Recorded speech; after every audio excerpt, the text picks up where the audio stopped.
అందరికీ నమస్కారం అండి. ఈరోజు అక్రమ మద్యం కేసులో జోగి రమేష్ గారిని ఈరోజు అరెస్ట్ చేయడం చాలా హాస్యాస్పదంగా అనిపిస్తుందండి. అందులో సంబంధం లేని వ్యక్తిని దీనికి లాగడం, దీని నుంచి అరెస్ట్ చేయడం, మళ్ళీ డైవర్షన్ పాలిటిక్స్ అప్లై చేశారు. ఇందులో ఈ అక్రమ మద్యం కేసులో ఉన్నది తెలుగుదేశానికి సంబంధించినవి. దొంగే దొంగే దొంగ అన్నట్టుగా వీళ్ళు దొంగతనం చేసి వీళ్ళే దొంగ దొంగ అని పట్టుకోండి అని పరిగెట్టినట్టుగా వీళ్ళే ముందు చేస్తున్నారు ఈ విషయం. మరీ ముఖ్యంగా చెప్పాలంటే జోగి రమేష్ గారిని అరెస్ట్ చేయడం, ఆయన బీసీ కాబట్టి అనుకుంటా, ఆయన బీసీలకి తోకలు కట్ చేస్తాను అన్నారు కదా, దాన్ని గుర్తు చేసుకుని అలాగే జోగి రమేష్ గారు మా వైసీపీ ప్రభుత్వంలో మంత్రిగా ఉండగా ఆయన చంద్రబాబు నాయుడు గారు ఇంటి మీదకి ధర్నాకి వెళ్ళారని అది కూడా కక్ష పెట్టుకుని ఆయన్ని ఈ రోజు ఎలాగైనా ఏదో ఒక విధంగా ఆయన అరెస్ట్ చేయాలని పెట్టుకున్నారు. దాన్ని ఈ అక్రమ మద్యం కేసులో లాగి ఈ రోజు అరెస్ట్ చేశారు. మీరు ఎన్ని అరెస్టులు చేసినా అది నిజ నిజాలు అన్నది తేలుతాయి. మీరు డైవర్షన్ పాలిటిక్స్ చేస్తూనే ఉన్నారు. అందులో భాగంగానే ఈ రోజు కూడా ఈ అరెస్టులు జరిగాయని మేము నమ్ముతున్నాం. నిన్న శ్రీకాకుళం జిల్లా కాశీబుగ్లో వెంకటేశ్వర స్వామి వారి గుడిలో తొక్కిసలాట్లో 9 మంది చనిపోతే దానికి ప్రజల నుంచి కూడా అంతా వ్యతిరేకత వచ్చింది. ఏమని మాట్లాడారు? ప్రైవేటు గుడికి సంబంధించిన ఇవి మాకు సంబంధం లేదు, మాకు చెప్పలేదు, అందుకని వాళ్ళని అరెస్ట్ చేస్తున్నామంటున్నారు. అదే గవర్నమెంట్కి సంబంధించి టీటీడీ కానీ అలాగే సింహాచలంలో కానీ టీటీడీ చైర్మన్ బిఆర్ నాయుడు గారిని ఎందుకు అరెస్ట్ చేయలేదండి? ఆ రోజు ముక్కోటి ఏకాదశి రోజు అంతమంది చనిపోతే అది ప్రభుత్వ వైఫల్యం కదా, టీటీడీ వైఫల్యం కదా, ఆయన ఎందుకు అరెస్ట్ చేయలేదు? అలాగే సింహాచలంలో అంతమంది చనిపోతే టీటీడీ అనువంశిక చైర్మన్ అయినటువంటి అశోక్ గజపతిరాజు గారిని ఎందుకు అరెస్ట్ చేయలేదు?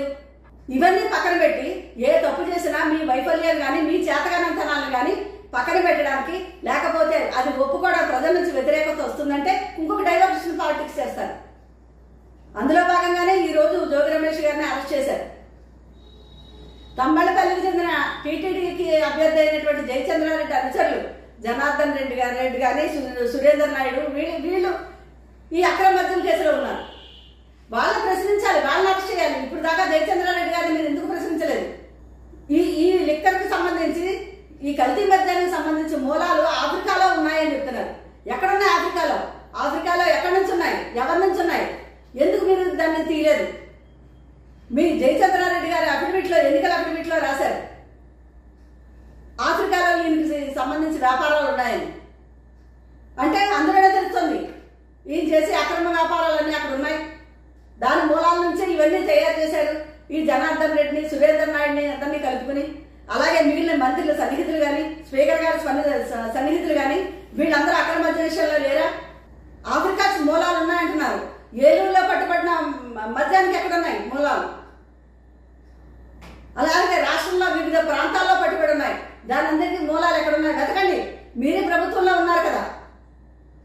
అది మానేసి మీకు వ్యక్తిగతంగా కక్షలు తీర్చుకోవడానికి ఆ రోజు మీ ఇంటికి ధర్నా కోసం జోగి రమేష్ గారు ఆధ్వర్యంలో అక్కడ ధర్నా చేశారనేసి అదొక కారణం పెట్టుకున్నారు. ఆయన బీసీ అనేసి ఒకటి పెట్టుకున్నారు.